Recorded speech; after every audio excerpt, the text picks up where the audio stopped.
இப்போ ராகுல் காந்தியை வந்து ஒரு காலகட்டத்தில் பப்புன்னு சொன்னாங்க. ஆனால் இப்போ ஒரு ஃபயர் மோடு பீஸ்ட் மோடுக்கு வந்து 65 லட்சம் கள்ள ஓட்டுகளை கண்டுபிடிச்சு வேற லெவலில் வந்திருக்கிறாரு.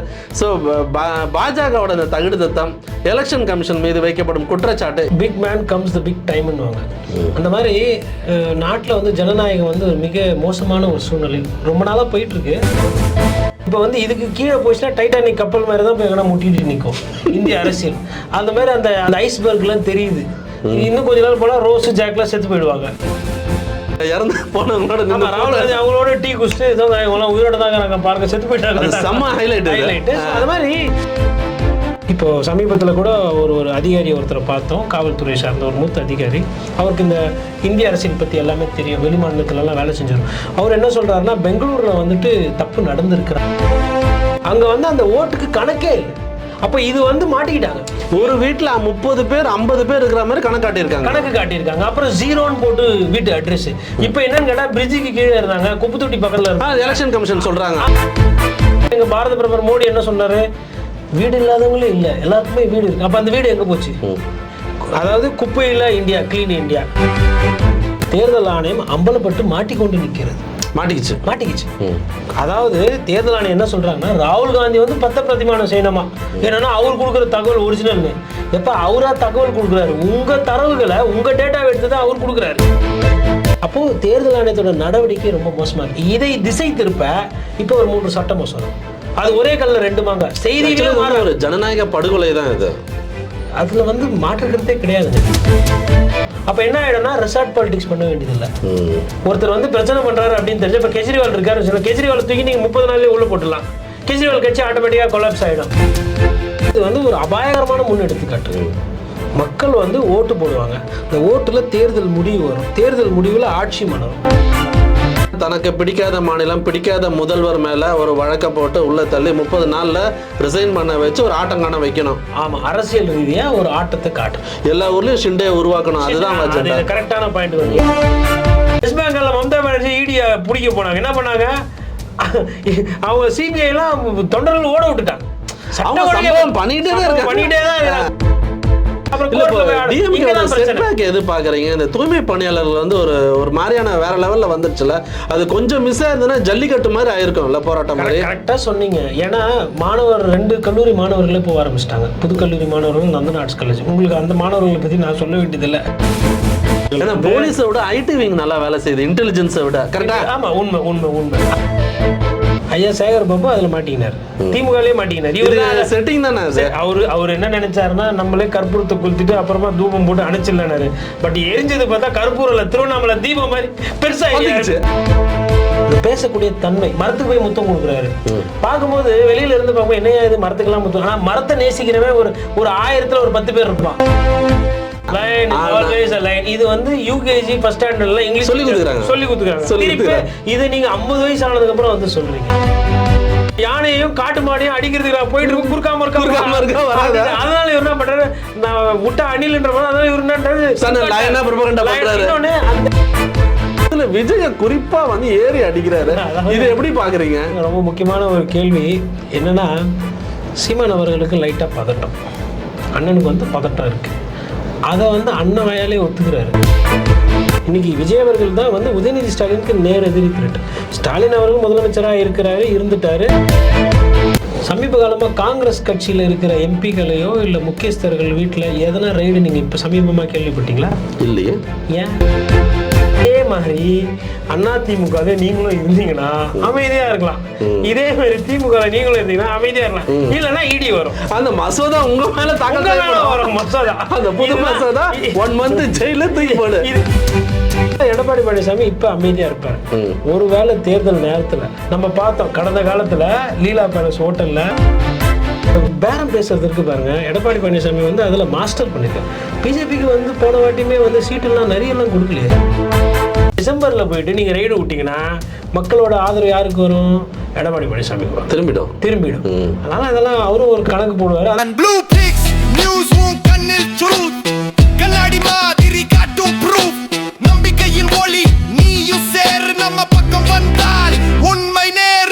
ப்ளூ பிக்ஸ் கிளிம்ஸ் நேயர்கள் அனைவருக்கும் நெஞ்சார்ந்த வணக்கம். இன்னைக்கு நம்முடைய அரசியல் பார்வையில் பல முக்கியமான விஷயங்களை பேச போகிறோம். அதை பற்றி பேசுறதுக்காக நம்முடைய நண்பரும் அரசியல் விமர்சகரும் மூத்த பத்திரிகையாளருமான கோட்டீஸ்வரன் அவர்கள் இணைந்திருக்கிறாரு. வணக்கம் நண்பா. வணக்கம் வணக்கம் நண்பா. வணக்கம் சார்ன்னு சொல்கிறது, இந்த வணக்கம் சொல்கிறதெல்லாம் அது வந்து ஃபார்மாலிட்டியாக இருக்கு. இப்போ ராகுல் காந்தியை வந்து ஒரு காலகட்டத்தில் பப்புன்னு சொன்னாங்க. ஆனால் இப்போ ஒரு ஃபயர் மோடு பீஸ்ட் மோடுக்கு வந்து 65 லட்சம் கள்ள ஓட்டுகளை கண்டுபிடிச்சி வேற லெவலில் வந்திருக்கிறாரு. ஸோ பாஜகவோட இந்த தகுடு திட்டம், எலெக்ஷன் கமிஷன் மீது வைக்கப்படும் குற்றச்சாட்டு, இதெல்லாம் எப்படி பார்க்குறீங்க? Big man comes the big டைம்னுவாங்க. அந்த மாதிரி நாட்டில் வந்து ஜனநாயகம் வந்து ஒரு மிக மோசமான ஒரு சூழ்நிலை ரொம்ப நாளாக போயிட்டுருக்கு. இப்போ வந்து இதுக்கு கீழே போயிடுச்சுன்னா டைட்டானிக் கப்பல் மாதிரி தான் போய் எங்கன்னா முட்டிட்டு நிற்கும் இந்திய அரசியல். அந்த மாதிரி அந்த ஐஸ்பர்க்லாம் தெரியுது. இன்னும் கொஞ்ச நாள் போனால் ரோஸு ஜாக்லாம் செத்து போயிடுவாங்க. அப்படி இருக்கு இந்திய அரசியல். ஏன் அப்படி நான் இதை சொல்கிறேன்னா, பீகாரில் கிட்டத்தட்ட நிறைய வாக்காளர் உயிரோடு இருக்கா செத்து போயிட்டான். தேர்தல் ஆணையத்தை பொறுத்தவரைக்கும் அவங்க செத்து போயிட்டாங்க. ஆனா உண்மையிலே அந்த போட்டோ வெயிட் இல்ல, அந்த இறந்து போனவங்களோட ராகுல் காந்தி அவங்களோட டீ குடிச்சிட்டு உயிரோட தாங்க பாருங்க செத்து போயிட்டாங்க. செம்ம ஹைலைட். அது மாதிரி ஒரு அரசியல் தலைவரா ஒரு ஆளுமையா வந்து நீங்கள் ராகுல் காந்தி காங்கிரஸ் கட்சி அதெல்லாம் மறந்துடுங்க. ஒரு இந்திய திருநாட்டின் ஒரு பிரஜை. இந்த கேள்வியை யார் வேணால் கேட்கலாம். எவ்வளோ பிரபலங்கள் இருக்காங்க. யாருக்கும் தோணாத ஒரு விஷயத்தை இந்த மாதிரி திருட்டு நடக்குது. இப்போது சமீபத்தில் கூட ஒரு அதிகாரி ஒருத்தரை பார்த்தோம், காவல்துறை சார்ந்த ஒரு மூத்த அதிகாரி. அவருக்கு இந்த இந்திய அரசியல் பற்றி எல்லாமே தெரியும், வெளிமாநிலத்துலலாம் வேலை செஞ்சிடும்.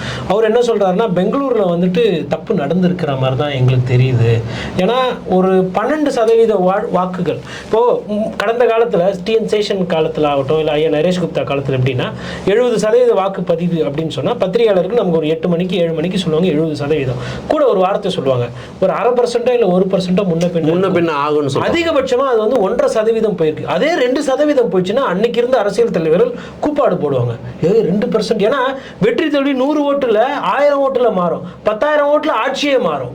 அப்படி இருக்கும்பொழுது 65 லட்சம் ஓட்டு காணோம்னா ஒரு பிரதான எதிர்கட்சிக்கு வயிற்றுல புளிய கரைக்குமா இல்லையா? அதே மாதிரி பெங்களூர்ல நீங்க எடுத்தீங்கன்னாலும் சரி, அங்க வந்து அந்த ஓட்டுக்கு கணக்கே இல்லை. அப்போ இது வந்து மாட்டிக்கிட்டாங்க. ஒரு வீட்டில் 30 பேர் 50 பேர் இருக்கிற மாதிரி கணக்கு காட்டியிருக்காங்க. அப்புறம் 0ன்னு போட்டு வீட்டு அட்ரஸ். இப்போ என்னன்னு கேட்டால் பிரிட்ஜுக்கு கீழே இருந்தாங்க, குப்பத்தொட்டி பக்கத்தில் இருந்தாங்க. எலெக்ஷன் கமிஷன் சொல்றாங்க. ஆமாம், எலெக்ஷன் கமிஷன் சொல்றாங்க. ஆனால் எங்க தலைவர், எங்க பாரத பிரதமர் மோடி என்ன சொன்னாரு? வீடு இல்லாதவங்களும் இல்லை, எல்லாருக்குமே வீடு இருக்கு. அப்போ அந்த வீடு எங்கே போச்சு? அதாவது குப்பையில் இந்தியா, கிளீன் இந்தியா. அதுக்கப்புறம் வெளியில வந்து சிறுநீரோ மலம் கழிப்பது நின்று போயிடுச்சு. ஏன்னா அந்த நம்ம ஒரு திட்டம் கொண்டு வந்தோம், நின்று போச்சு. அப்புறம் வீடு இல்லாதவங்களே இல்லை, ஏதாவது பேசிக்கிட்டே இருப்பாரு. அப்போ தேர்தல் ஆணையம் என்ன சொல்ல வருது? தேர்தல் ஆணையத்துக்கு நீங்க சொன்னீங்க குற்றச்சாட்டு எழுது. நான் வந்து குற்றச்சாட்டெல்லாம் பார்க்கல. தேர்தல் ஆணையம் அம்பலப்பட்டு மாட்டிக்கொண்டு நிற்கிறது. மாட்டிக்கிச்சு. அதாவது தேர்தல் ஆணையம் என்ன சொல்றாங்கன்னா, ராகுல் காந்தி வந்து பத்த பிரதிமானம் செய்யணுமா. என்னன்னா அவர் கொடுக்குற தகவல் ஒரிஜினல்னு. எப்ப அவரா தகவல் கொடுக்குறாரு? உங்க தரவுகளை, உங்க டேட்டாவை எடுத்து தான் அவர் கொடுக்குறாரு. நீங்க தான் வந்து கோர்ட்டுக்கு முன்னாடி போய் அஃபிடாவிட் வைக்கணும், பத்திர பிரமாணம் பண்ணி கொடுக்கணும், எங்க டேட்டா கரெக்டுன்னு. அப்புறம் கோர்ட் இப்போ குட்டு வச்சோன்னா லிஸ்ட் ஒழுங்கா வருது. அப்போ தேர்தல் ஆணையத்தோட நடவடிக்கை ரொம்ப மோசமா இருக்கு. இதை திசை திருப்ப இப்போ ஒரு 3 சட்ட மசோதா. அது ஒரே கல்ல 2 மாங்க. செய்திகளே ஒரு ஜனநாயக படுகொலை தான் இது. அதில் வந்து மாற்றுக்கிறதே கிடையாதுங்க. சட்டம் இருக்குது நாட்டில். இப்போது ஒருத்தர் வந்து நீங்கள் எந்த சட்டத்தில்னா கைது செய்யுங்க. அதாவது அமலாக்கத்துறை சட்டமோ, இல்லை வருமானத்துறை சட்டமோ, இல்லை ஒரு கிரிமினல்னா சிஆர்பிசி, இல்லை ஐபிசி, எந்த சட்டத்தில் போட்டாலும் அது வந்து விசாரணை, எவிடன்ஸ், ஆதாரம், வழக்காடு மன்றத்தில் போகணும். 2 வாதம், பிரதிவாதம், தீர்ப்பு, தண்டனை. தீர்ப்பு நிரபராதினா விடுதலை. இதுதான் சிஸ்டம். இது இருக்கு. எல்லா கேஸுக்கும் எல்லாத்துக்கும் வழக்கு பதிவு பண்ணலாம். ஆனால் இங்கே பிரச்சனைனா வழக்காடு மன்றத்தில் இருக்க நிலுவை கேஸுகள் லட்சக்கணக்கில் இருக்கு. அப்போ அதற்கு தீர்வு கொண்டு வராமல் கட்சிகளில் இருக்கக்கூடிய முதலமைச்சரோ பிரதமரோ இல்லை அமைச்சர் பெருமக்களோ யாரோ ஒருத்தர் வந்து 30 நாள் ஜெயிலில் கஸ்டடியில் இருந்தாங்கன்னா அவங்கள வந்து பதவி நீக்கம் பண்ணிடலாம். அப்போ என்ன ஆகிடும்னா ரெசார்ட் பாலிடிக்ஸ் பண்ண வேண்டியதில்லை. ஒருத்தர் வந்து பிரச்சனை பண்ணுறாரு அப்படின்னு தெரிஞ்சு, இப்போ கெஜ்ரிவால் இருக்காருன்னு சொன்னால் கெஜ்ரிவால் தூக்கி நீங்கள் 30 நாள்லேயே உள்ளே போட்டுடலாம். கெஜ்ரிவால் கட்சி ஆட்டோமேட்டிக்காக கொலாப்ஸ் ஆகிடும். அப்புறம் ஆட்சி மாற்றம் தானே. இது மாதிரி இப்போ நிதிஷ்குமார் சொல் பேச்சு கேட்கலன்னு வச்சுக்கோங்களேன். நிதிஷ்குமார் கூட இந்த மசோதா வந்து எதிர்பார்க்கவே இல்லை. லாஸ்ட் மினிட்ல லாஸ்ட் டேல கொண்டு வந்து 30 நாள் அப்படி இருந்தால் இது என்ன சரியில்லைங்க. இது வந்து ஒரு அபாயகரமான முன்னெடுத்துக்காட்டு. மக்கள் வந்து ஓட்டு போடுவாங்க. இந்த ஓட்டில் தேர்தல் முடிவு வரும். தேர்தல் முடிவில் ஆட்சி மலரும். ஆட்சிக்கு அப்புறமா வந்து அரசாங்கத்தோட திட்டம் வரும். அந்த திட்டத்து மூலமாக திருப்பி மக்களுக்கு பயன் போகும். இது வந்து ஒரு தொடர் சங்கிலி. இந்த தொடர் சங்கிலியில் நீங்கள் வந்து வழக்காடு மன்றத்துக்குன்னு ஒரு ப்ராசஸ் இருக்குது, அதை நீங்களே எடுத்துக்க பார்த்துக்கிறீங்க. அப்போ கோர்ட் எதுக்கு, நீதிமன்றம் எதுக்கு? அவங்க வந்து பார்த்து நீங்கள் ஒன்று பண்ணலாம், இந்த மாதிரி சட்டமன்ற உறுப்பினர்கள் நாடாளுமன்ற உறுப்பினர்கள் வந்து அவங்களோட அதிகார துஷ்பிரயோகத்தை பயன்படுத்தி தீர்ப்பே வரமாட்டேங்குது அப்படின்னு அது ஒரு சட்டத்தை கொண்டு வந்து 30 நாளில் விரைவு தீர்ப்பு, 2 நாளில் எஃப்ஐஆர், 10 நாளில் வந்து ஹியரிங், அதுக்கப்புறமா 28 நாள் 20 நாளுக்கு அப்புறம் ஜட்ஜ்மெண்ட், லாஸ்ட் 30 நாளுக்குள்ள தீர்ப்பு வரணும். சிறப்பு நீதிமன்றம் இதுக்குன்னு போட்டு நீங்கள் தீர்ப்பு வாங்கி கொடுத்தீங்கன்னா சபாஷ், அப்போ கோர்ட்டு நடவடிக்கைக்கு உட்பட்டது. நீங்கள் அரசியல் ரீதியாக இது பழி வாங்குறதுக்கு பண்ணீங்கன்னா நீங்கன்னா அவ்வளோ நல்ல ஒரு மனசாட்சியோடு நீங்கள் அரசியல் பண்ணுறீங்களா? இல்லை, இதில் அவங்க என்ன பண்ணுறாங்கன்னா, தனக்கு பிடிக்காத மாநிலம் பிடிக்காத முதல்வர் மேலே ஒரு வழக்கை போட்டு உள்ளே தள்ளி 30 நாளில் ரிசைன் பண்ண வச்சு ஒரு ஆட்டம் காண வைக்கணும். ஆமாம், அரசியல் ரீதியாக ஒரு ஆட்டத்தை காட்டும். எல்லா ஊர்லேயும் ஷிண்டே உருவாக்கணும், அதுதான் கரெக்டான பாயிண்ட். வந்து எல்லா ஊர்லேயும் ஏக்நாத் ஷிண்டே வேணும், தமிழக உருவாக்க ட்ரை பண்ணிட்டு இருக்காங்க. ட்ரை பண்ணாங்க, முடியல. அதிமுக விஷயத்தில் புதுசாக கொண்டு வந்தாங்க, ஐயா செங்கோட்டையன் கொண்டு வந்தாங்க, அப்புறம் நடுவில் ஒரு நாள் தங்கமணி ஐயா பேர் அடிபட்டுச்சு, அதுக்கப்புறம் செந்தில் பாலாஜி அடுத்த சிண்டேன்னாங்க, அப்புறம் துரைமுருகன் எப்ப வேணா கோச்சிக்குவாருன்னு சொன்னாங்க, எல்லாம் சொன்னாங்க. பட் இங்க இருக்கக்கூடிய திராவிட கட்சிகள் அந்த அந்த இதெல்லாம் வந்து தெளிவா இருக்கிறாங்க. அதை தாண்டி போய் தான் இப்ப என்ன பண்றாங்கன்னா வந்து இங்க எதனா பண்ண முடியாதான்னு பாக்குறாங்க. பட் இங்க மக்களுக்கும் அந்த ஒரு மக்களும் சரி ஆட்சியாளர்களும் சரி அந்த தெளிவான ஒரு பாஜக மீது ஒரு வெறுப்பு இருக்கு இல்ல, அதை வந்து வேறுன்ற முடியாததற்கான வாய்ப்பு இல்ல. அதாவது சரி செய்யலாம், எதுவுமே வெறுப்பு வருதுன்னா அன்பும் வரலாம், அங்க அது வர முடியாதுல்ல. நீங்க செய்யக்கூடிய அரசியல் இருக்கு இல்லையா, அது வெறுப்பு தான் வருது. ஆனா இப்ப இந்த நேரத்தில் அண்ணாமலையை கொஞ்சம் யோசிச்சு பார்க்கணும். அண்ணாமலை வந்ததுக்கு அப்புறம் பாஜக ஒரு வளர்ச்சி பெற்று இருக்கலாம், அது ஒத்துக்கணும்ல. அது வந்து அவர் இல்லாததும் ஒரு போர் அடிக்குது இல்ல. அதாவது செய்தி மூலியமா வளர்ச்சி அடைஞ்சாருன்னா ஆமா, ஆனா அவர் என்ன பண்ணிட்டாரு, போய் 10%, 15%, 20%, 15 சீட்டு ஜெயிப்போம்ல கதை விட்டாரு. இப்ப விஜய் அவர்கள் எப்படி உசுப்பேத்தி விடுறாங்க, அண்ணே நீங்க தானே அடுத்து அப்படின்னு அதே மாதிரி அண்ணாமலைக்கும் ஏத்தி விட்டாங்க. ஆனா மோடிஜியோ அமித்ஷாஜியோ விடுவாங்களா? கணக்கு வாப்பா என்ன சொன்னேன், எல்லா டேட்டா கையில இருக்கு. எனக்கே இப்ப சீட்டு பேர் 40 சீட்ல நீ ஒண்ணு கூட ஜெயிக்கல. இன்னைக்கு நான் போய் நிதிஷ்க்கு சந்திரபாபு நாயுடு பின்னாடி நிக்க வேண்டியதா இருக்கு. 4 மாசத்துல யோசிச்சு பாருங்க, ஒருவேளை பீகார் தேர்தல் தோக்குறாங்க, ஆர்ஜேடி ஜெயிக்க அங்க இருக்கிற பிஜேபி காரங்களாம் என்ன யோசிப்பாங்க, ஐயோ இது சிக்கல் போல. நிறைய பேர் அங்கேயுமே வந்து எம்எல்ஏ எல்லாம் மாறுவாங்க. அப்ப சந்திரபாபு நாயுடு என்ன பாரு, பரவாயில்ல இன்னொரு புதுசா இன்னொரு கட்சி வந்துச்சு, அங்க எதுனா இப்ப பை எலெக்ஷன், ஏன்னா எல்லாருமே வயசு ஜாஸ்தி, ஒரு 4 இடத்துல மண்டே போடுறாங்கன்னு வச்சுக்கோங்க, அங்க இங்க இருக்கிற, ஏன்னா பிஜேபி பை எலெக்ஷன் இந்த மாதிரி ஒவ்வொரு மாநிலமா காங்கிரஸ் திருப்பி வருமா, ஆட்சி ஆட்டம் காட்டுறோம், மக்களோட மனநிலை மாறும். இதுதான் தீர்ப்பா, இப்படிதான் ஓட்டு போட்டாங்களா அந்த கேள்வி சந்தேகம் வேற வந்து விட்டது. இவ்வளவு விஷயம் நடந்துகிட்டு இருக்கும்போது இப்போ தேர்தல் ஆணையத்துக்கும் சரி பாஜகவும் சரி ஒரு பிரச்சனை, அடுத்த 4 மாசத்துல பீகார் தேர்தல் அவங்க ஜெயிச்சாகணும். பீகார்ல தோத்துட்டாங்கன்னா அவங்களுக்கு ஆட்டம் கட்டும். சந்திரபாபு நாயுடுலாம் அமைதியா இருக்காரு, ஆனா வாய்ப்பு கிடைச்சா நீங்க வாய்ப்பு கிடைச்சா எடப்பாடி பழனிசாமி எப்படி இருப்பாருன்னு பாருங்க. வேற லெவல் அவரோட வந்து என்னன்னா அது என்ன சொல்றதுன்னா சூழ்நிலை கைதியா இருக்கிறாரு. அதாவதுங்க அவர் வந்து ஒரு சூழ்நிலை கைதி, கரெக்டான வார்த்தை தான் சொன்னீங்க. இதே எதிர்கட்சியில் இருக்கும்போது கூட்டணி இல்ல போ அப்படின்னு சொல்லிட்டு போயிட்டாரு, அவரே இப்ப தனியா மெஜாரிட்டியில வந்துடுறாரு வச்சுக்கோங்களேன், வச்சு செய்வாப்புல. நீங்க தரமான சம்பவம். அதாவது திமுக தலைவர் ஸ்டாலின் அவர்கள் பாஜக எதிர்க்கிறது சிறப்பு கிடையாது, கொள்கை எதிரி. கூட இருந்தவங்கள பழகிட்டு அது என்னது அண்ணாமலையா, யார் அது முதல்வர் வேட்பாளர், யாரு ஜாலியா இருக்கும். அடுத்த இந்த பீகார் தேர்தலை ஒட்டிட்டு வரப்போற விஷயங்கள் பாருங்க, ரொம்ப ஜாலியா இருக்கும். பாஜக கழட்டி விடுறதுக்கான வாய்ப்பு இருக்கா அதிமுக? ஏன் இருக்கக்கூடாது? அவர் யாரை கைட்டி விடாம இருந்தாரு, ஓபிஎஸ் எனக்கு வேணும் போது சேர்த்துக்கிட்டாரு, அம்மையார் சசிகலாவை அவங்க தான் எல்லாம் பண்ணி கொடுத்தாங்க. நீ என்ன பண்ண அப்படின்னு கேட்டாருல்ல, டிடிவி தினகரனா எல்லாம் இருந்தது. அப்ப அதெல்லாம் இல்லப்பா, வேஷ்டியே கட்ட விடுறது இல்ல மத்தவங்கள. அதாவதுங்க நீங்க கீழே இருந்து வர பொலிட்டீஷியனை வந்து எப்பவுமே அண்டர் எஸ்டிமேட் பண்ணக்கூடாது. இப்ப சுந்தரா டிராவல்ஸ்ல இருந்து போறாங்கன்னு சொல்லிட்டு ஒரு விமர்சனம் வருது. எப்பா ஆமாப்பா நான் ஏனப்பா பஸ் விலை ஜாஸ்தியான பஸ், அது வேற விஷயம், நான் பஸ்ல தான் வர முடியும், எங்க அப்பா நான் முதலமைச்சரா அப்படின்னு சொல்லி திருப்புறாருல்ல டைலாக் டெலிவரி. இதே வந்து ஏன் நாளைக்கு மோடிக்கு பண்ண மாட்டாரு அவரு? பண்ணாலும் ஆச்சரியப்படுறதுக்கு இல்லையா? முதலமைச்சரா உட்காந்துக்கிட்டா அம்மையார் ஜெயலலிதா அதெல்லாம் முன்னே எடுத்துக்காட்டுலாம் பண்ணிருக்காங்கல்ல, மோடியா லேடியான்னு கேட்டவங்க தானே, சிலபஸ்க்கு வெயிட்டிங் தானே நிறைய பேரு. அதனால தமிழகம் அதிமுக ஆண்டாலும் சரி திமுக ஆண்டாலும் சரி இந்த கேஸ்னால கொஞ்சம் பயந்துகிட்டு இருக்காங்க. காங்கிரஸ் அங்க மேல காங்கிரஸ் கொஞ்சம் ஒரு 2 மாநிலத்தை அடிச்சு புடிச்சிட்டாங்கன்னு வச்சுங்களேன். என்னது ஈடியா? வெஸ்ட் பெங்கால்ல மம்தா பானர்ஜி ஈடியா பிடிக்க போனாங்க, என்ன பண்ணாங்க அவங்க சிபிஐ எல்லாம் தொண்டர்கள் ஓட விட்டுட்டாங்க. சம்பவம் பண்ணிட்டே தான் இருக்காங்க. என்னன்னா நெருங்க கூட முடியல. தைரியம் கம்முவாட்டுமே தில்லுக்கு அந்த மாதிரி ஒரு அரசியல் பாத்துக்கலாம். தமிழகத்திலயும் ஆசை. அதாவதுங்க நம்ம அரசியல் தலைவர் ஸ்டாலின் அவர்களும் முதல்வர்களும் ரொம்ப அழகா ஹேண்டில் பண்றாருல விஷயத்த. கண்டிப்பாங்க அவருக்கு வந்து அந்த முதிர்ச்சி வந்திருக்கு. ஒரு முதல்வரா எதிர்க்க அதாவதுங்க ஸ்டாலின் அவர்களை பொறுத்தவரை தேசிய அரசியல் பார்த்தீங்கன்னா ரொம்ப தெளிவான ஒரு காய் நகர்த்தல், ஒரு டிப்ளமேட் என்று சொல்லலாம். இல்லை தேசிய அரசியல் எப்படி பண்ணும், ஒரு கூட்டணி அப்படின்னா அந்த கூட்டணி தர்மத்தை பாதுகாக்க காங்கிரஸ் மான மரியாதை தென்னிந்தியாவிலேருந்து காப்பாற்றுற ஒரே ஒப்பற்ற தலைவர்னு பார்த்தீங்கன்னா ஸ்டாலின் தான். அதில் டவுட்டே கிடையாது. எனக்கு எங்க பிரச்சனை அப்படின்னா திமுகவோட இன்னைக்கு மக்கள் கிட்ட அதை செய்யறேன் இதை செய்யறேன்னு சொல்லிட்டு அவங்க எப்ப எதனா செய்யப்பானா இல்ல போராட்டம் பண்ணா காவல்துறை கூப்பிட்டு தூக்கு எது பாக்குறீங்க. இந்த தூய்மை பணியாளர்கள் வந்து ஒரு மாதிரியான வேற லெவல்ல வந்துருச்சுல, அது கொஞ்சம் மிஸ் ஆயிருந்ததுன்னா ஜல்லிக்கட்டு மாதிரி ஆயிருக்கும்ல போராட்டம் மாதிரி. கரெக்டா சொன்னீங்க. ஏன்னா மாணவர் 2 கல்லூரி மாணவர்களே போக ஆரம்பிச்சிட்டாங்க. புது கல்லூரி மாணவர்கள் நந்தன் ஆர்ட்ஸ் காலேஜ். உங்களுக்கு அந்த மாணவர்களை பத்தி நான் சொல்ல வேண்டியதில்லை. பிரச்சனை அப்படின்னா உண்மையிலே சம்பவம் பண்ற மாணவர்கள் அந்த மாதிரி ஒரு சமுதாய பிரச்சனைகள். அது நல்ல வேலை லா காலேஜ் இப்ப சிட்டி இல்ல லா காலேஜ் தூக்கி போய் வெளில போயிட்டாங்க. மெயின் போர்டே நாங்க தான் அப்படிங்கிற மாதிரி லா காலேஜ் ஸ்டூடெண்ட்ஸ் இறங்கி இருப்பாங்க. இதெல்லாம் ஆட்சிக்கு லைட்டா தப்பிச்சுக்கிச்சு. கோர்ட் மூலமா வேற ஒரு வழக்கு போட்டு அது அந்த வழக்கு போட்டதும் வந்து ஒரு சின்ன சிறுபலைத்தனமா ஆயிப்போச்சு. அமைச்சர் அவர்கள் சேகர் பாபு அவர்கள் போலீஸை விட ஐடி விங் நல்லா வேலை செய்யுது, இன்டெலிஜென்ஸை விட. கரெக்டா? ஆமா, உண்மை உண்மை உண்மை. அதுல வந்துட்டு சில பேர் ஒத்துக்க மாட்டேங்கிறாங்க. இன்டெலிஜென்ஸ் இல்ல, ஒருத்தர் வராங்க உட்கார போறாங்கன்னா நீங்க என்ன பண்ணிட்டு இருக்கீங்க? சரி, சட்ட ஒழுங்குக்கு இல்ல போக்குவரத்து போலீஸுக்கு நிறைய வேலை இருக்கும். வேற களவாண்டு போயிருப்பாங்க. அது போய் ஐஎஸோட வேலை என்ன? நீங்க வந்து என்ன நடக்குது? 400 பேர் ரிப்பன் பில்டிங் வந்து உட்கார இல்லையா? அதே இப்போ ஒரு அட்மினிஸ்ட்ரேட்டிவ் ஆபீஸ்ல இத்தனை பேர் கூடி உட்காரும் போது எதுவுமே தெரியலன்னா அப்புறம் என்னதான் வேலை செய்யறாங்க? உட்கட்சி பூசல்.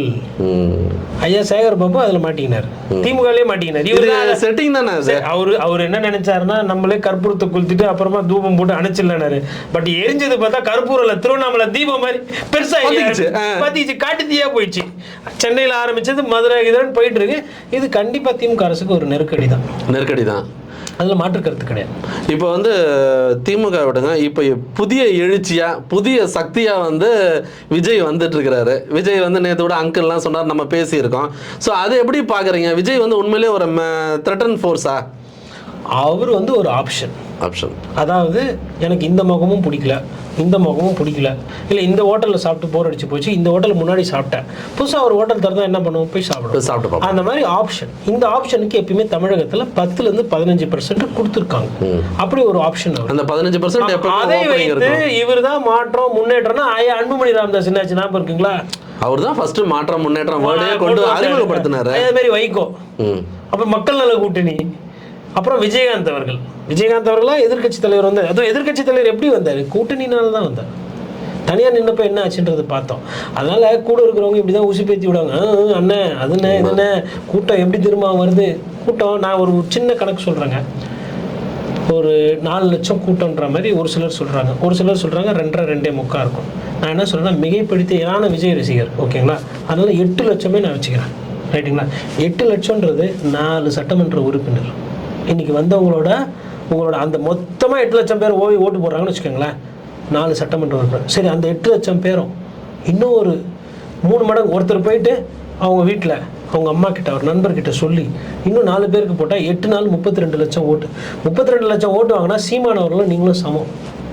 இந்த கூட்டத்தை பார்த்து இதை பார்த்து சீமான் வந்து மைக்ரோ லெவலில் கிராமமாக போய் கிராமத்தில் பேசுறாரு. பட்டியலின மக்களுக்கு என்ன பிரச்சனை, அவர் எல்லா சப்ஜெக்ட்லயும் டீடைலா பேசுறாரு. உங்களுக்கு பரந்தூரம் போறாரு.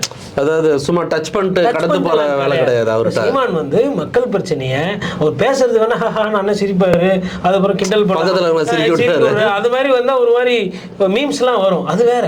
அந்த பேசக்கூடிய தன்மை, மரத்துக்கு போய் முத்தம் கொடுக்குறாரு.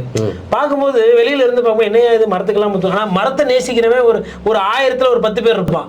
அவனுக்கு பிடிக்கும்ல, மரம் பேசும் தெரியுமா? அப்படின்றாரு. இப்ப இதெல்லாம் வந்து நம்மால் ஒரு பேசினது தான், அன்னைக்கு நம்ம கேட்கல, இன்னைக்கு பேசுறாரு. அப்போ இந்த மாதிரி அரசியலும் கொஞ்சம் எடுபடதான் செய்யும். ஆனா விஜய் அவர்கள் பேசுற அரசியல் வந்து இந்த சினிமா அரசியலாவே இருக்குது. அதனால அவர் கொஞ்சம் சீமான அண்ணனை பார்த்து கத்துக்க வேண்டியது இல்லை, அவருக்குன்னு ஒரு பாணி, இல்ல முதலமைச்சர் ஸ்டாலினை பார்த்து கத்துக்க வேண்டியது, அவருக்குன்னு ஒரு பாணி உருவாக்கணும். அதை விட்டுட்டு அங்கங்க இந்த கட்சியில இருந்து 2 போஸ்டர், இந்த கட்சியில இருந்து 2 போஸ்டர், இங்க இருந்து ஒரு 2 பேனர், 4 பாயிண்ட். இதுல எனக்கு ஒரு வருத்தம் என்னன்னா, ஐயா திருவள்ளுவர் படமும் ஐயா நம்ம அப்துல் கலாம் படமும் வச்சிருக்கணும். அவங்க ஆமா நல்ல மனிதர்கள். உங்களுக்கு வேற தலைங்க சொல்லிட்டீங்கல்ல, வச்சா ஆமா இல்ல அதே மாதிரி அர்னால்டு போஸ்டர் கூட ஜிம்மு பக்கத்துல வச்சா அங்கேயும் இளைஞர்கள் போறவங்க அவங்களும் பார்த்துட்டு வில் ஸ்மித் கூட வைக்கலாம், எல்லாரையும் வச்சலாம். அவெஞ்சர்ஸ்ல இருக்கிற எல்லா பாட்டையும், ஏன்னா அப்படிதான் போகுது. What bro, what uncle. And இன்னொன்னுங்க, மதுரையில போயிட்டு நல்ல தமிழ்ல ஒன்று கொங்கு தமிழ் பேசுங்க, இல்லை மெட்ராஸ் தமிழ் பேசுங்க, இல்லை வந்து மதுரைக்கே உண்டான அந்த அது மாதிரி கூட பேசலாம். அங்கேயும் போயிட்டு அவ்வளவு ஆங்கில வார்த்தைகள். நான் என்ன சொல்றேன்னா, இளைஞர்களுக்கு ஆங்கிலம் தெரியுன்றது எங்களுக்கு பெருமையான விஷயம் தான். இது வந்து யூகேஜி ஃபர்ஸ்ட் ஸ்டாண்டர்ட்ல இங்கிலீஷ் சொல்லி கொடுத்துறாங்க. இது நீங்க 50 வயசு ஆனதுக்கு அப்புறம் வந்து சொல்றீங்க டெரிட்டரி மெயின்டைன் பண்ணுங்கன்ற 4 டைரக்ஷன் லைன் வெளில வரும். லைன் வந்து ஏன் தெரியல, லைன் கதை சொன்னாரு அவர் வந்து நீ அணிலன்ட்டாரு, என்னன்ட்டாரு, புலி போயிட்டு இருக்கும்போது அங்கிட்டு இங்கிட்டு ஓடக்கூடாது, மானையும் யானையையும் காட்டு மாடையும் அடிக்கிறதுக்கு போயிட்டு இருக்கும், குறுக்காம அதனால இவர் என்ன பண்றாரு, நான் விட்ட அணில்ன்ற மாதிரி, அதனால இவர் என்ன அந்த இடத்துல வந்து சிங்கத்தை வந்து ஃபார்வர்ட் பிளாக் முக்குளத்தூர் சமுதாயத்துல இருக்கிறவங்க அந்த சிங்கத்தோட சின்னத்தை வந்து அவங்க ஈடுபடுவாங்க. அந்த விஷயத்துல அது கனெக்ட் ஆகும். ஆனா லைன் இஸ் எ லைன் அப்படின்னு இவர் அதுதான் கனெக்ட் பண்ணி சொன்ன மாதிரி தெரியல, அந்த அளவுக்கு டீப் நாலேஜ் விட்டாரு. ஏதோ ஒன்று மக்கள் பாக்குறாங்க. ஆனா ஒண்ணு ஸ்கூல் பசங்களுக்கு இது பிடிக்கும் கண்டிப்பா. ஸ்கூல் பசங்க இல்ல சி இப்போ இன்னைக்கு 15 வயசு இருக்கு அப்படின்னா அந்த குழந்தைக்கு 18 வயசு வரும்போது கண்டிப்பா லைன் இஸ் எ லைன் அப்படின்ற அந்த மேலோங்கிய கருத்துக்கு கண்டிப்பா ஓட்டு போடுவோம். இப்போ சீமானை பத்தி பல்வேறு விமர்சனங்கள் கருத்து நம்ம இதற்கு முன்னாடி பேசியிருக்கோம், வச்சிருக்கோம். இப்போ அவரோட அரசியல் எப்படி இருக்கு, அவர் வந்து இப்போ ஒரு லெவல்ல போயிட்டு இருக்கிறாருல, இன்னொன்று எல்லா சப்ஜெக்டையும் தொடுறாரு. முதல்ல தமிழ் தேசியத்தை மட்டும் தொட்டு பல பேர்ட்ட வந்து கொஞ்சம் தள்ளி நின்றுட்டு இருந்தாரு. இப்போ எந்த சப்ஜெக்ட் இருந்தாலும் கையில எடுத்து விளையாடுறாரு. இதுல விஜய குறிப்பா வந்து ஏறி அடிக்கிறாரு. இது எப்படி பாக்குறீங்க? ரொம்ப முக்கியமான ஒரு கேள்வி என்னன்னா, சீமான் அவர்களுக்கு லைட்டா பதட்டம், அண்ணனுக்கு வந்து பதட்டம் இருக்கு. அதை வந்து அண்ணன் வயாலே ஒத்துக்கிறாரு. பட்டா தூக்கம் வர மாட்டேங்குது, எனக்கு தூக்கம் இல்லை, உனக்கு தூங்க முடியாது, இனிமேல்ட்டு பாரு என்னென்னலாம் பேசுறேன், கையில கிடைக்கிறதெல்லாம் தூக்கி போடுவார் இனிமேல் விஜய் அவர்கள். இன்னைக்கு பார்த்துருப்பாங்க, இன்னைக்கு ஒரு 2-3 பேர் விஜய் அவர்கள் மாநாட ரொம்ப கூர்ப்பா பார்த்துருப்பாங்க. எடப்பாடி பழனிசாமி பார்த்துருக்க மாட்டேன், ஏன்னா அவர் பஸ்ல போயிட்டு இருக்காரு. எப்ப நீ எக்கிட்டு போ, நான் வந்து பொன்மனச்செம்மல், புரட்சி தலைவி, அம்மா கேன்டீன், அம்மா அதை போட பார்த்துன்னு போயிட்டு இருக்கேன்.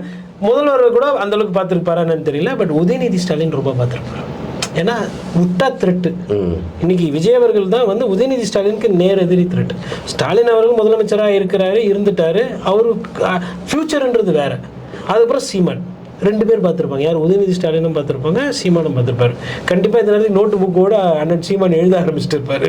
என்ன பேசணும், என்ன சொன்னா தம்பிகள் நம்மளை ரசிப்பாங்க, கை தட்டுவாங்க. நீ சினிமா கூட்டத்தை தான் இப்ப நான் அந்த மாதிரி. அப்புறம் இவங்க திருப்பி ஆம குஞ்சுன்னுவாங்க, அவங்க அணில் குஞ்சுன்னுவாங்க. ஒரே தமாசா தான் இருக்கும் போக இனிமேல் அரசியல். ஓகே, இறுதியா ஒரு கேள்வி, ஏடிஎம்கேவோட ஸ்டாண்ட் எப்படி இருக்கும்? இப்போ பிஜேபியோட இருப்பாங்களா இல்லை போயிடுவாங்களா? ஆனால் மக்கள் மனசுலேயும் வந்து அந்த பிஜேபியை விட்டு வந்தாங்கன்னா டிஎம்கேக்கு ஒரு பெரிய டஃப் கொடுப்பாங்க. இன்னொன்று, விஜய் அவரோட ஸ்பீச்லேயும் வந்து எங்கேயுமே அதிமுகவை தொடவே இல்லை. லைட்டாக தொட்டாரு தொண்டர்களை தூக்குறது. ஏன்னா ஏற்கனவே வந்து ஆதவர்ஜனா கடந்த மீட்டிங்கில் என்ன சொன்னார்னா, மொத்த பேர் இங்கே தான் இருக்காங்க. ஸோ இது எப்படி பார்க்குறீங்க? ஸோ எடப்பாடி அவர்களுக்கு என்ன விஷயமான சவாலாக இருக்கும் வர தேர்தலில்? சரிங்க, அது அதிமுகவோ திமுகவோ தமிழக அரசியல் கட்சி வேணா காங்கிரஸ் கூட சேர்த்துக்கலாம். சமீப காலமாக காங்கிரஸ் கட்சியில் இருக்கிற எம்பிக்களையோ இல்லை முக்கியஸ்தர்கள் வீட்டில் எதனா ரைடு நீங்கள் இப்போ சமீபமாக கேள்விப்பட்டீங்களா? இல்லையே. ஏன்?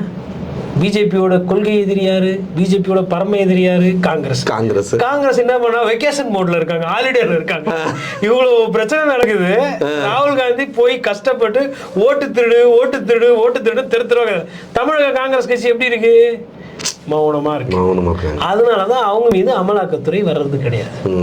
இதே மாதிரி அதிமுகவே நீங்களும் இருந்தீங்கன்னா அமைதியா இருக்கலாம். இதே மாதிரி திமுக நீங்களும் இருந்தீங்கன்னா அமைதியா இருக்கலாம். இல்லன்னா இடி வரும். அந்த மசோதா உங்க மேல தாக்கல் வரும். மசோதா, அந்த புது மசோதா 1 month ஜெயில தூக்கி போடு. இதுதான் பிஜேபி சொல்ற செய்தி. இது எடப்பாடி பழனிசாமி கூட்டணியில வேற இருக்காரு. கூட்டணியில இருந்து வெளியில போனா ஸ்டாலின் அவர்கள் கூட சரி அப்புறமா பாத்துக்கலாம், எலெக்ஷன் நேரத்துல கூட்டணி விட்டு இப்ப வெளில போனா உடனே பார்ப்பாங்க. இவங்க மீது வழக்குகள் இருக்கு. அதனால எடப்பாடி பழனிசாமி இப்ப அமைதியா இருப்பாரு. ஒருவேளை தேர்தல் நேரத்துல நம்ம பார்த்தோம், கடந்த காலத்துல லீலா பேலஸ் ஹோட்டல்ல பாஜக இருந்து எல்லாம் வந்தாங்க. எவ்வளவு நேரம் வெயிட் பண்ணி இதே எடப்பாடி அந்த காண்டு இருக்குல்ல, காண்டுல திருப்பி பண்ணா 40 சீட்டு 70 சீட்டு இல்லங்க, மொத்தத்துக்கும் அவ்வளவுதான் நான் கொடுக்க போறேன். 70 சீட்ல நாங்க நிக்க போறோம், மொத்தமா வேணா பிரிச்சுன்னு போங்க அப்படின்றாங்க. அப்புறமா கடைசியா என்ன பண்ணாங்க, 20 சீட்ல நிறுத்தினாங்க. அப்போ அவங்க அந்த பேரம் பேசுறதுக்கு பாருங்க, எடப்பாடி பழனிசாமி வந்து அதுல மாஸ்டர் பண்ணிருக்காரு. பிஜேபிக்கு வந்து போன வாட்டியுமே வந்து சீட் எல்லாம் நிறைய எல்லாம் கொடுக்கலையே, சிங்கிள் டிஜிட்ல தானே வச்சிருக்காரு. அதை பாத்துக்குவாரு. இதெல்லாம் இப்போ இந்த ஈடியை வச்சு மிரட்டுறது உருட்டுறதுலாம் டிசம்பர்ல சீட்டுக்கு வரும்போது அண்ணாமலையெல்லாம் அந்த மீட்டிங்லேயே வரக்கூடாதுன்னு சொல்லுவாரு எடப்பாடி. நீங்க பாருங்க இது நடக்கும். ஏன்னா மூத்த அதிமுக நிர்வாகிகிட்ட பேசும்போது அவர் வந்து அதை பர்சனலா எடுத்துக்கிறாரு. கட்சி தலைவர் யாரு, நயினார் நாகேந்திரன் வாங்க, இவர் யாரு, முன்ன முக்கிய நிர்வாகி, ரைட் ஓகே. அவரு இல்லைங்க அவர் 2 பேர் வாங்க, இல்லை 3 பேர் வாங்க, எங்க 2 பேர் வாங்க, 6 பேர் லீலா பேலஸ் முடிஞ்சிச்சுன்னா ஜி வருவார். அப்படி முடியலன்னா ஜியை வெயிட் பண்ண வைப்பார். கடந்த காலத்துல வெயிட் பண்ண வச்சிருக்கிறாரு. அந்த நேரத்துல போயிட்டு டிசம்பர்ல போயிட்டு நீங்க ரைடு விட்டீங்கன்னா மக்களோட ஆதரவு யாருக்கு வரும், எடப்பாடி பழனிசாமி திரும்பிடும். அதனால அதெல்லாம் அவரும் ஒரு கணக்கு போடுவாரு. அதனால நீங்க கேட்டீங்க பாருங்க, அந்த பிஜேபியோட நிலைப்பாடு அது. திமுக பொறுத்தவரைனா தொடர் நிலைப்பாடு அதான். பட் எனக்கு என்னன்னா, ஆளுநர் RN ரவியை மக்கள்லாம் மறந்து போயிட்டாங்க. ஆளுநர் ரவி அவர்களை வந்து நீங்க வந்து வச்சு செய்யறதை விட்டுட்டு கொஞ்சம் இந்த பக்கம், ஆனா நான் முன்னாடி சொன்ன மாதிரி ரொம்ப தீர்க்கமா இருந்தா திருப்பி ரைடு வரும். செந்தில் பாலாஜி அமைச்சர் பதவியே போயிடுச்சு, பொன்முடிக்கு வழக்கு திருப்பி வந்து யார் என்ன ஆவாங்கன்னு தெரியல. அமைதியா இருந்தா காங்கிரஸ் கட்சியில எப்படி நல்லா முன்னாள் அமைச்சர்கள்லாம் அமைதியா ஜாலியா இருக்கிறாங்க, டீம்ல வச்சுப்பேன். நீ யார் பண்ண எதிர்க்க சண்டை போடக்கூடாது, சண்டெல்லாம் போட எங்க இருந்து எதிர்க்கு, வீட்டுல இருந்தே எதிர்த்துக்கிறேங்க. ரைட் ஓகே, நல்ல புள்ள வாட்டர் பாய் எதிர்த்து. நீ அதை விட்டுட்டு வெளியில எல்லாம் வந்து சனாதனத்தை எதிர்த்து பேசுற, சமூக நீதி ஆட்சி வரும் அப்படிலாம் பேசக்கூடாது. அது கூட பேசிக்க என்னோட ஊழலையோ என் மீது வழக்கோ இல்ல என்ன பத்தின பர்சனல் பிரச்சாரம் பண்ணக்கூடாது. இது பிஜேபி தலைவர்கள் யாருன்னா எதிர்த்து பண்றாங்களா, கொள்கை பேசுவோம். விஜயே கொள்கை பேசுறாரு, பேசலையா? அமித்ஷா அவர்களுக்கு எப்படி மகன் அவர்களுக்கு இவ்வளவு பணம் வந்தது, கிரிக்கெட்டுக்கும் ஜெய்ஷாக்கும் என்ன சம்பந்தம் நம்ம பேசுறோம்ல, ஏன் பேசுறோம், நம்ம அன்னாட காசி அந்த தைரியத்துல பேசுறோம், அவங்களால பேச முடியாது. இதுதான் பிரச்சனை. உங்களுடைய ஆழமான அழகான கருத்துக்களை பதிவு செய்திருக்கீங்க கோட்டீஸ்வரன். ஸோ இது எதுவுமே எங்களுடைய கருத்து அப்படின்றத பொதுமக்களுடைய கருத்தை நாங்கள் கலெக்ட் பண்ணி அதை உங்களுக்கு சொல்கிறோம். ஸோ எல்லா விஷயத்திலையும் கடைசியில் டிசைட் பண்ண போகிறது நீங்கள் தான். உங்களுடைய கருத்துக்களை பதிவு செய்தமைக்கு நன்றி. மீண்டும் ஒரு காணொலியில் உங்களை சந்திக்கிறேன். நன்றி, வணக்கம். நேயர்களுக்கு நன்றி.